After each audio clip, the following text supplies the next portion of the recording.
Assalamualaikum warahmatullahi wabarakatuh.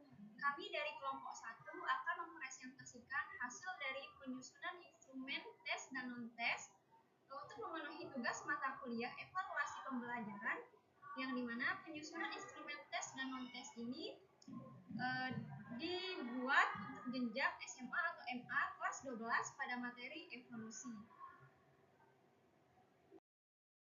Nah, sebelum memulai penyusunan instrumen tes dan non-tes, hal yang perlu diperhatikan atau yang perlu diketahui yaitu capaian pembelajaran dari materi yang akan dibuat soalnya.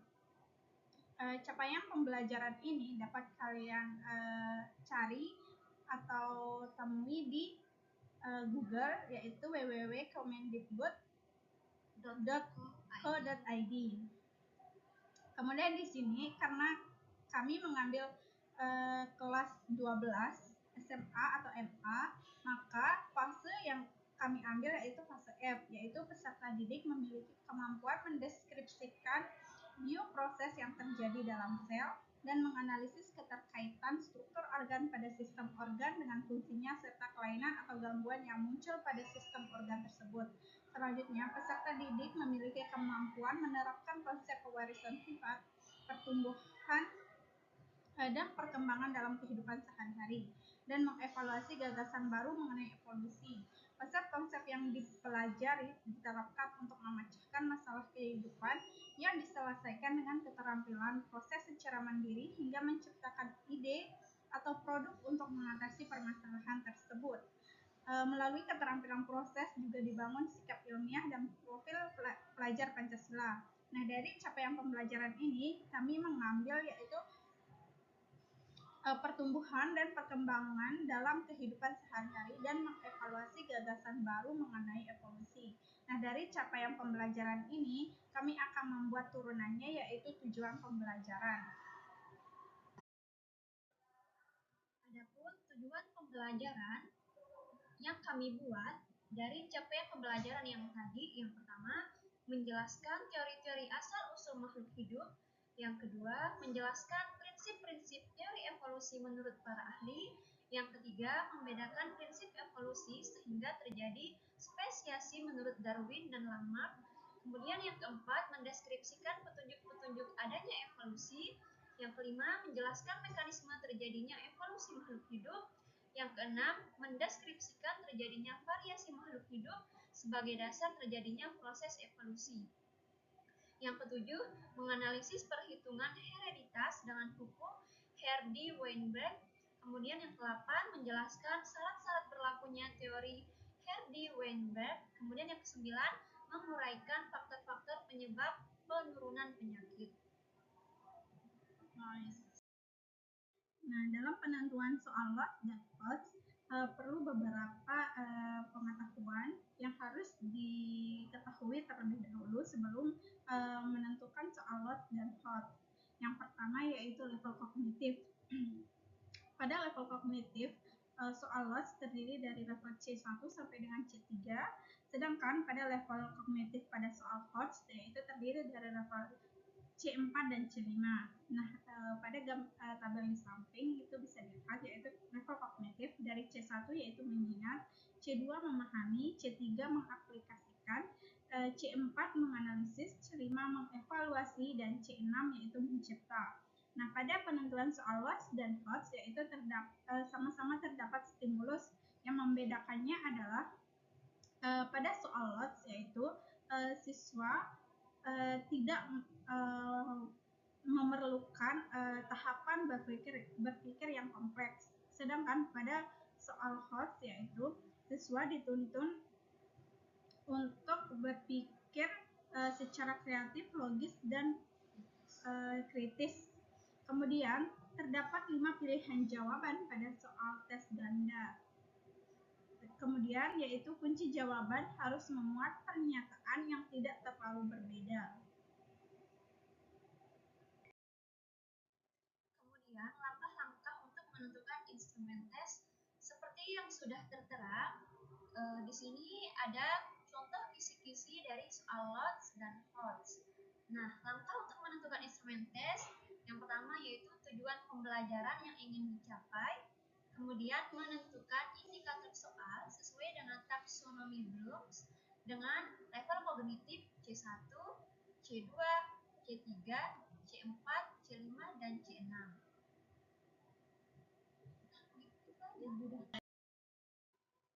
Berikut contoh soal LOT dan HOT. Pada soal LOT dibuat dengan stimulus yang sederhana tanpa memerlukan tahapan yang kompleks. Sedangkan pada soal HOT dibuat dengan stimulus yang menuntut siswa untuk berpikir kritis, logis, dan kreatif, dan memerlukan tahapan yang lebih kompleks. Kemudian pada penyusunan soal non-tes yaitu kuesioner, hal-hal yang perlu diperhatikan sebelum mulai menyusun soal non-tes yaitu yang pertama, menentukan metode pembelajaran yang melalui PBL siswa dapat mengevaluasi pembelajaran evolusi. Kemudian menentukan indikator sikap atau afektif yang harus dimiliki siswa berdasarkan metode pembelajaran yang diterapkan. Kemudian berdasarkan indikator sikap yang telah ditentukan, kemudian diturunkan dalam bentuk pertanyaan-pertanyaan. Yang terakhir yaitu penilaian berdasarkan skala Likert atau tidak pernah, kadang-kadang, sering, dan selalu. Berikut ini yaitu contoh dari soal non-tes. Kami mengambil metode pembelajaran yaitu problem-based learning. Melalui problem-based learning, siswa dapat mengevaluasi materi evolusi melalui indikator pada metode pembelajaran PBL. Salah satu indikator dari metode pembelajaran PBL adalah berpikir kritis. Sebagai contoh pada tabel di bawah ini, indikator dari pernyataan berpikir kritis yaitu yang kami ambil yaitu ada 5. Yang pertama, saya memecahkan masalah yang diberikan oleh guru dengan baik. Kemudian yang kedua, saya dapat mengambil keputusan dari permasalahan yang didiskusikan bersama teman kelompok. Yang ketiga, saya dapat mencari solusi dari permasalahan yang diberikan oleh guru. Yang keempat, saya sering bertanya kepada guru jika belum paham dengan penjelasan yang diberikan. Kemudian yang terakhir yaitu saya memberikan argumen atau pendapat. Contoh soal non-tes ini akan diterapkan pada saat pembelajaran telah selesai.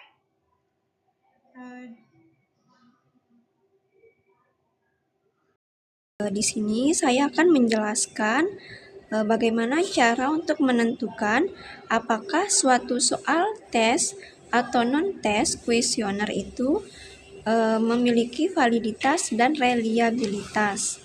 Di sini yang pertama saya akan menjelaskan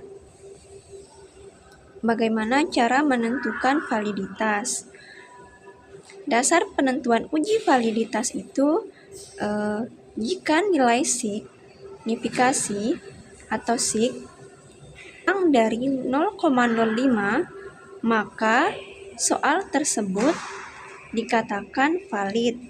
Namun, jika nilai signifikasi lebih dari 0,05 maka soal tersebut dikatakan tidak valid. Dan pada uji reliabilitas, dasar pengambilan keputusan uji reliabilitas yaitu jika nilai Cronbach alpha lebih dari 0,6 maka soal tersebut atau pernyataan tersebut dapat dikatakan reliable.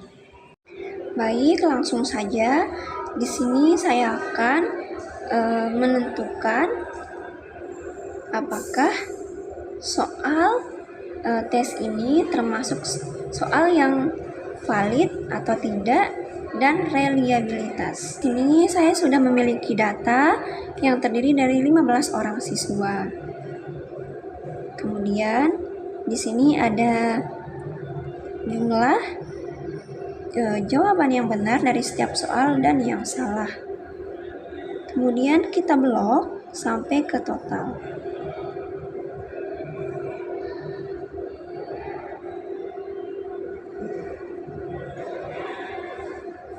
Kita copy.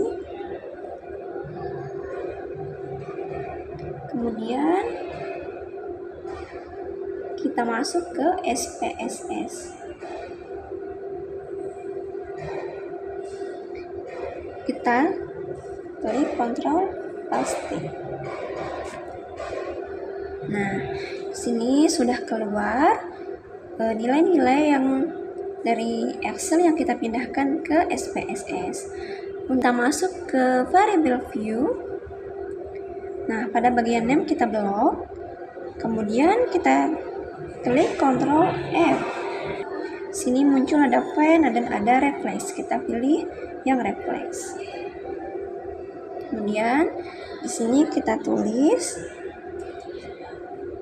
var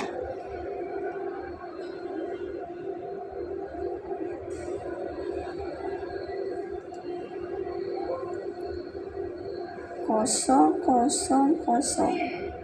Sini kita ubah menjadi soal pertama. Kemudian kita pilih replace all. Keluar. Nah, di sini sudah berubah menjadi soal 101 dan seterusnya. Pada bagian akhir kita tulis menjadi total.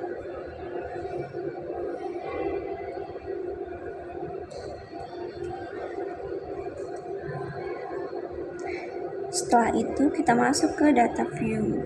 Nah, di sini untuk menentukan apakah soal tes ini validitas atau tidak, kita masuk ke menu Analyze, pilih Correlate, kemudian pilih Bivariate. Nah, ini kita blok atau Ctrl A, kita pindahkan ke sebelah kanan. Kita tekan Ctrl A, kemudian kita pindahkan ke kanan. Kemudian kita pilih OK. Nah, sini sudah terdapat hasil apakah soal tersebut sudah valid atau tidak. Kita kembali lagi ke bagian awal untuk menentukan nilai reliabilitas dari soal tes ini. Kita masuk ke Analyze, kita pilih Scale, kemudian kita pilih Reliability Analyze. Katakan, kemudian kita blok atau Ctrl A untuk dipindahkan ke kanan. Nah, untuk totalnya kita tidak gunakan, jadi kita pindahkan ke kiri. Kemudian kita pilih statistik, centang, scale if item daylight, kemudian pilih continue. Setelah itu modelnya kita tetap pakai alpha dan pilih OK. Nah, di sini untuk menentukan apakah soal tes ini reliabilitas atau tidak, yaitu dengan melihat nilai Cronbach alphanya, yang dimana jika soal teks tersebut reliabilitas, maka nilai Cronbach alphanya lebih dari 0,6. Nah, di sini kita sudah menemukan nilai Cronbach alphanya itu sebesar 0,85 atau lebih dari 0,6. Maka soal tes ini dikatakan reliabilitas. Kemudian kita lanjut untuk menentukan validitas dan reliabilitas soal non-tes atau kuesioner. Nah, di sini saya sudah mempunyai data yang terdiri dari 15 siswa. Adapun perolehan skor dari pengisian angket yang sudah dilakukan. Nah, di sini langsung saja kita blok sampai ke total.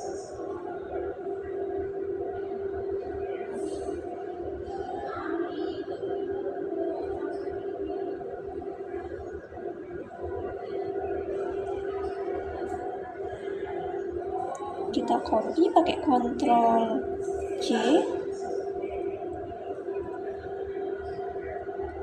kemudian kita buka SPSS,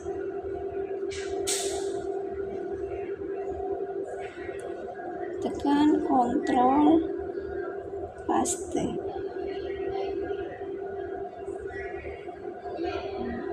Nah, di sini sudah keluar nilai yang tadi sudah kita pindah dari Excel ke SPSS.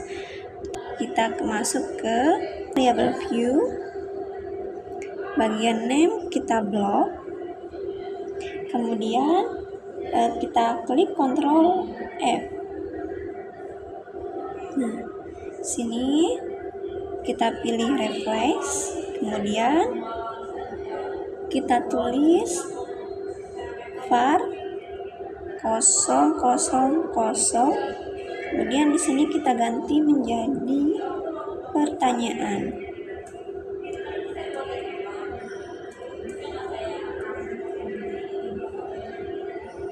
Kemudian kita tekan replace all.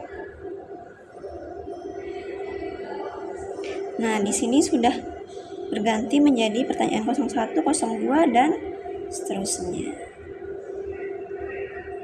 Pada bagian bawah ini kita ganti menjadi total.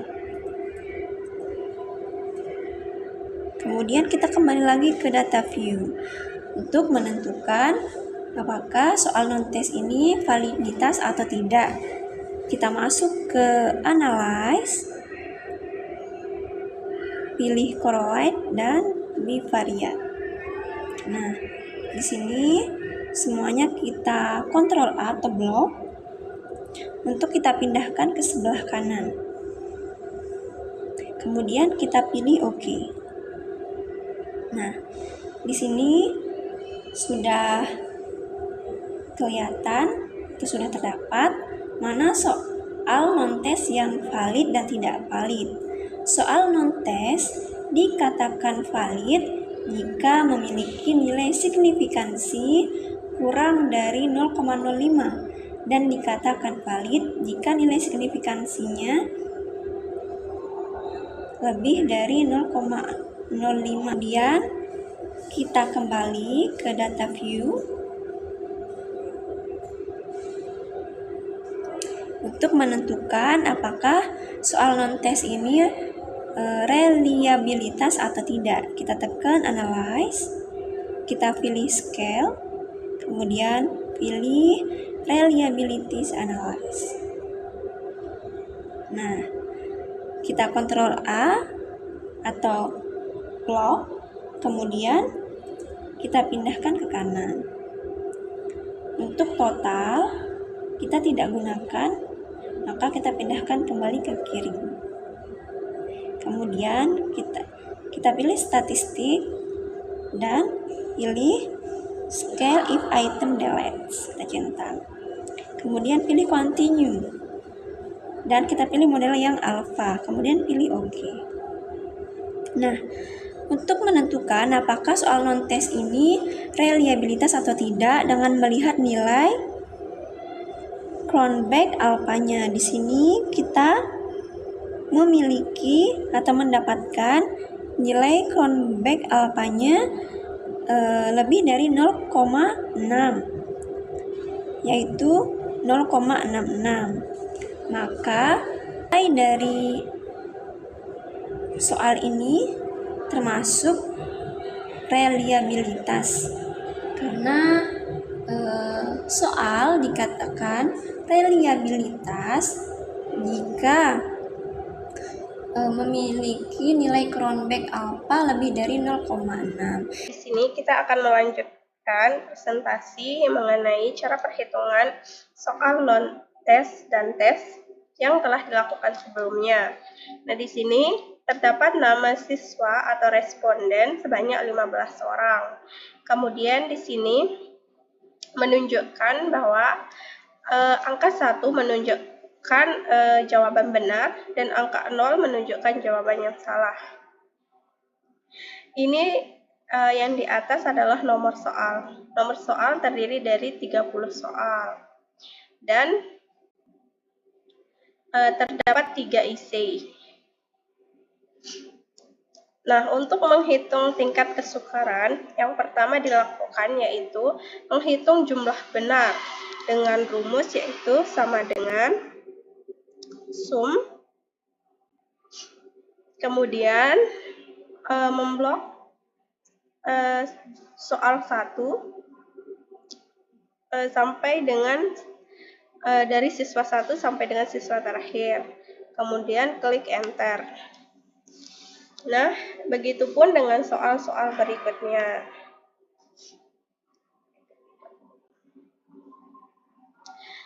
Selanjutnya, jumlah siswa. Di sini kan jumlah siswa yang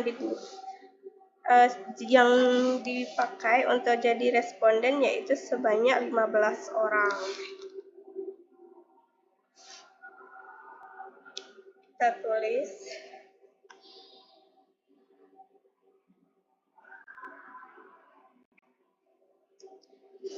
Kemudian, untuk menghitung tingkat kesukarannya atau apakah soal itu termasuk ke dalam soal yang sulit atau mudah, dihitung dengan menggunakan TK, yaitu sama dengan jumlah benar per soal dibagi dengan jumlah siswa. Terus diklik enter. Dan begitupun dengan soal-soal yang berikutnya.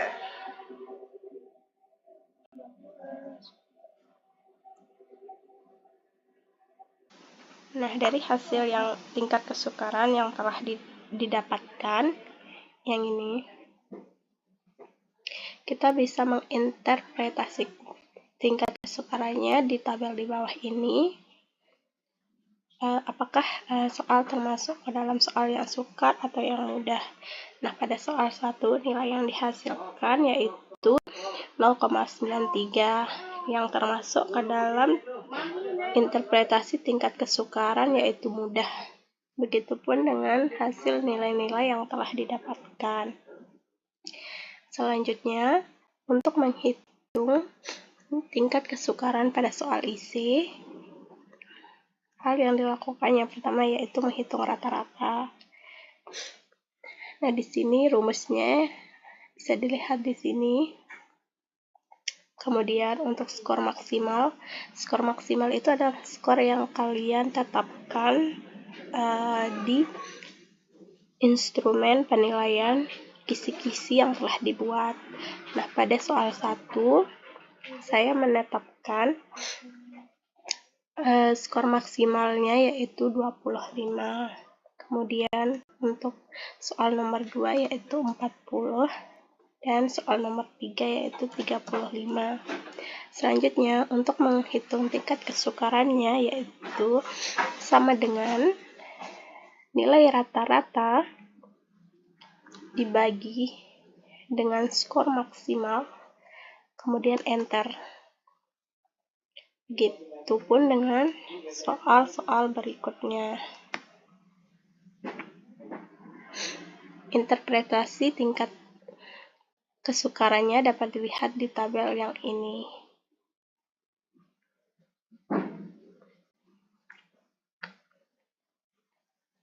Sekarang kita akan menghitung daya beda dari setiap soal dengan cara yaitu menentukan dulu mana yang kelas termasuk kelompok atas dan kelompok bawah dengan cara yaitu pertama memblok semua nomor soal dan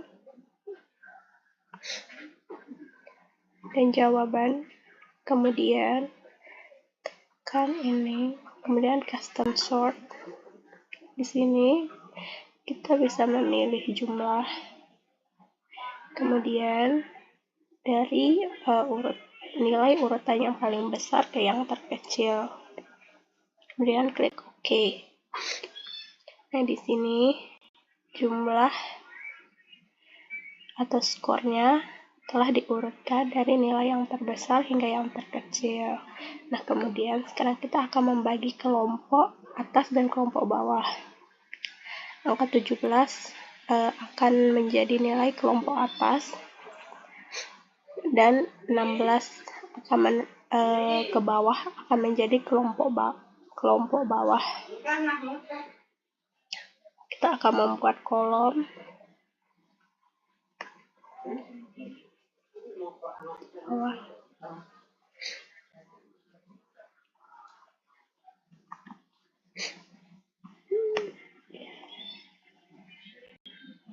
Di sini kita akan menulis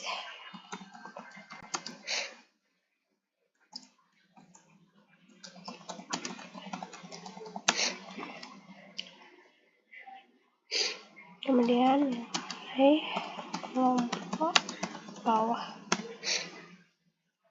Nah, di sini kita akan menghitung rata-rata soal nomor 1, nilai rata-rata soal nomor 1 dari 7 responden dengan rumus yaitu sama dengan sum, kita blok, kemudian tutup kurung, dibagi dengan jumlah responden pada kelompok atas yaitu 7, kemudian klik enter. Begitupun seterusnya dengan soal-soal berikutnya. Nah, begitupun dengan nilai kelompok bawah yaitu sama dengan sum, kita blok, tutup kurung, nilai kelompok bawah yang termasuk kelompok bawah yaitu ada 8, kemudian enter.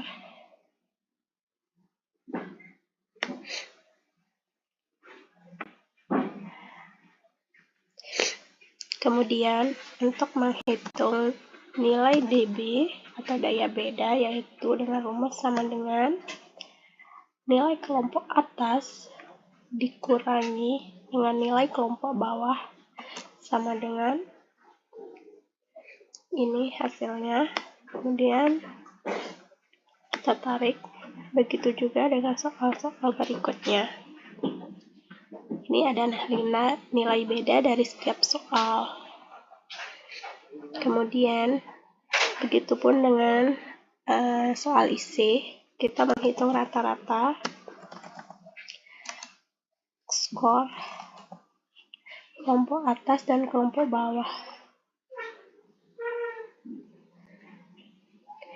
Dan kita akan menghitung rata-rata skor dari kelompok atas dengan cara yaitu sama dengan average, kemudian kita blok, tutup kurung, dibagi dengan jumlah responden pada kelompok atas yaitu 7 orang sama dengan, begitupun dengan rata-rata skor pada kelompok bawah.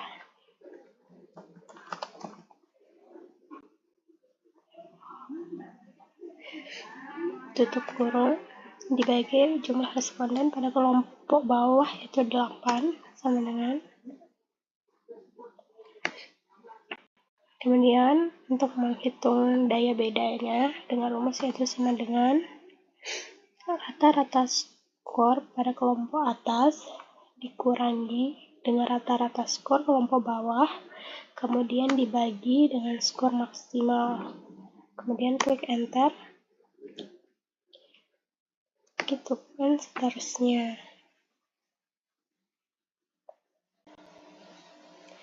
Nah, hasil daya beda yang didapatkan yaitu bisa diinterpretasi pada gambar bisa yang ini. Pada soal isi nomor 1 yaitu nilai yang dihasilkan 2,84, berarti soal ini termasuk soal yang perlu diperbaiki. Begitu pula dengan soal yang berikutnya, yang soal nomor 2 yaitu 3,11, berarti soal itu diterima tapi perlu diperbaiki, dan seterusnya.